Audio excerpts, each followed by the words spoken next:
ये है Panama canal, जो पैसिफिक ओशन को अटलांटिक ओशन से जोड़ती है। लेकिन इस वक्त अटलांटिक ओशन चोक हो चुका है।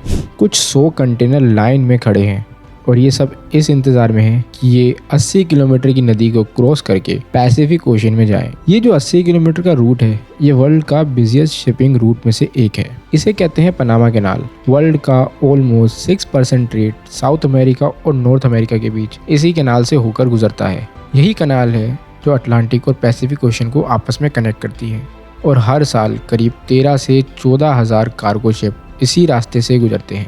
ये कैनाल वेस्टर्न कोस्ट अमेरिका को यूरोप, मिडल ईस्ट और अफ्रीका से जोड़ने का सबसे छोटा और सेफ रूट है। लेकिन अब ये कैनाल बहुत ही बड़ी प्रॉब्लम को फेस कर रही है और अगर इस प्रॉब्लम का सोल्यूशन नहीं मिला तो इसका असर हम सब पर पड़ने वाला है। इंजीनियरिंग मार्वल कहलाने वाली इस कैनाल के साथ ऐसा क्या हुआ जो इसकी बर्बादी की वजह बन सकता है? तो जानते हैं इस सुलगते सवाल का जवाब। इस वीडियो की रूट कॉज जानने के लिए वीडियो को एंड तक जरूर देखना। तो चैनल को सब्सक्राइब करके वीडियो देखने के लिए तैयार हो जाओ।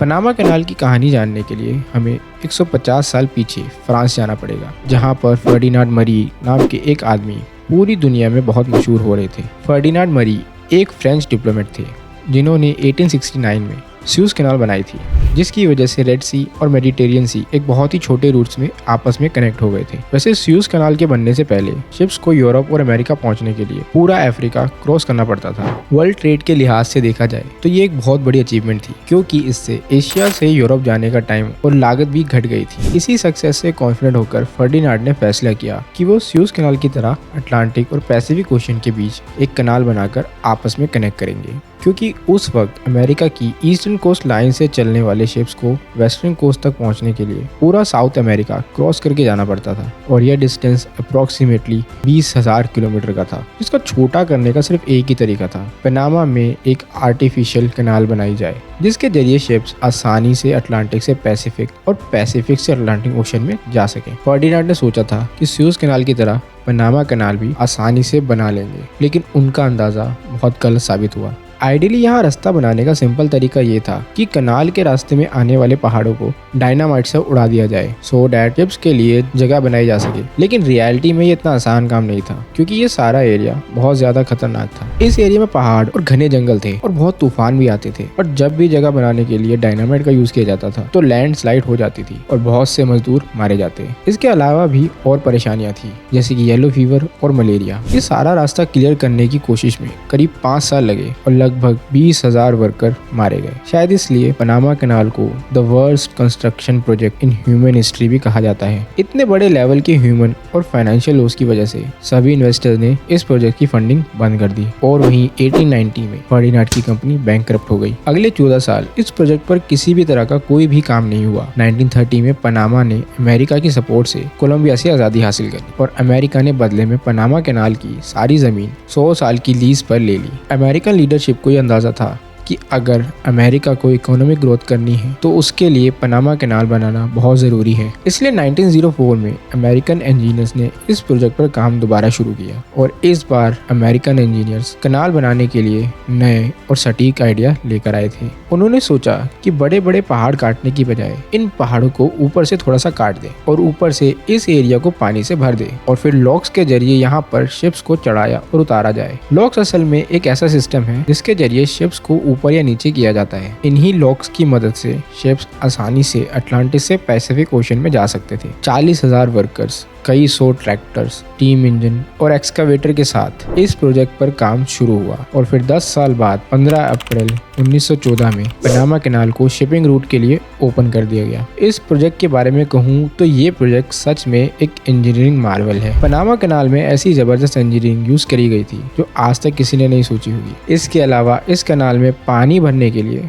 2 आर्टिफिशियल लेक्स भी बनाई गई थी। इस प्रोजेक्ट को पूरा करने में $375 मिलियन का खर्चा आया और इसमें भी करीब 5,000 वर्कर की जान चली गई थी। इन्हीं लोगों की मेहनत, कुर्बानी और प्लानिंग की वजह से ये इंजीनियरिंग मार्वल बनकर तैयार हुआ। आज यही कैनाल पनामा के सबसे इम्पोर्टेंट फाइनेंशियल रिसोर्सेज में से एक है। पूरे पनामा का 10% रेवेन्यू सिर्फ इस कैनाल से ही आता है। कैनाल कंट्रोल अथॉरिटी के डाटा के अकॉर्डिंग इस कैनाल से गुजरने वाले शिप से $10,000 से लेकर $3 लाख तक की फीस वसूली जाती है। और यही नहीं, पीक सीजन के दौरान ये दाम दुगने हो जाते हैं। रिसेंटली एक खबर ये भी आई थी कि एक केमिकल टैंकर ने यहाँ से गुजरने के लिए $2.4 मिलियन की फीस दी थी। इसका रीजन ये भी है कि इन लोग्स को ऑपरेट करने का प्रोसेस बहुत ही टेक्निकल और मुश्किल है। इसके लिए स्किल्ड लेबर के साथ बहुत ज्यादा कुशल इंजीनियरिंग और मशीन ऑपरेटर्स की जरूरत पड़ती है। और अब बात करते हैं उस प्रॉब्लम की जिसकी वजह से पनामा कैनाल का फ्यूचर खतरे में नजर आ रहा है। जैसे कि मैंने आपको बताया था कि अमेरिकन इंजीनियर्स ने इस रूट को बनाने के लिए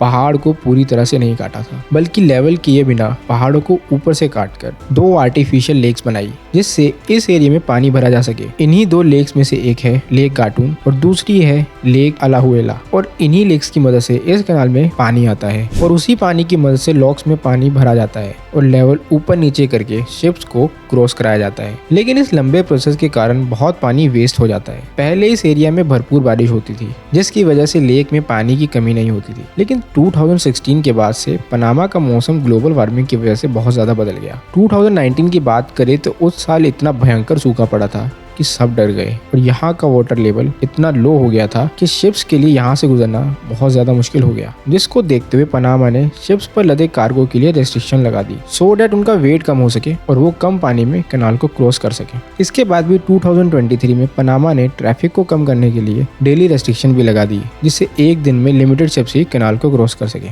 इस डेली लिमिट के अकॉर्डिंग 32 से ज्यादा शिप्स कैनाल क्रॉस नहीं कर सकते थे, जिसका रिजल्ट ये रहा कि वहाँ कंटेनर शिप्स की लंबी लाइन लग गई। लेकिन इस रेस्ट्रिक्शन के बाद भी प्रॉब्लम सॉल्व नहीं हुई, बिकॉज पनामा में बारिश की बहुत ज्यादा कमी हो चुकी है। 1953 के बाद से 2023 पनामा का सबसे ड्राई ईयर रहा है। बारिश न होने की वजह से ये लेक जल्दी सूखती जा रही है, यहाँ तक कि लोकल्स को फार्मिंग में भी दिक्कत आ रही है और साथ ही पनामा की मुश्किल और बढ़ती जा रही है। अभी रिसेंटली पनामा गवर्नमेंट ने एक और प्लान अनाउंस किया है, जिसके अकॉर्डिंग पनामा के वेस्ट में एक छोटा सा डैम बनाया जाएगा, जिसको एक 8 किलोमीटर लंबी अंडरग्राउंड टनल से लेक गाटून से कनेक्ट किया जाएगा, सो डैट ये पानी इस सूखती हुई लेक तक पहुंच सके। लेकिन अभी तक ये प्लान डिस्कशन में ही है और अप्रूव होने के बाद भी एक्सपर्ट के अकॉर्डिंग इसे कंप्लीट करने में कम से कम 2.5 साल लगेंगे। लेकिन इन सभी शिप्स के लिए एक प्रैक्टिकल रूट भी है और वो रूट है आर्कटिक रूट। जैसे जैसे ग्लोबल वार्मिंग की वजह से मौसम गर्म हो रहा है और बर्फ पिघल रही है, ये रूट शिप्स को अपनी ओर अट्रैक्ट कर रहा है। बहुत सी कंट्री की नजरें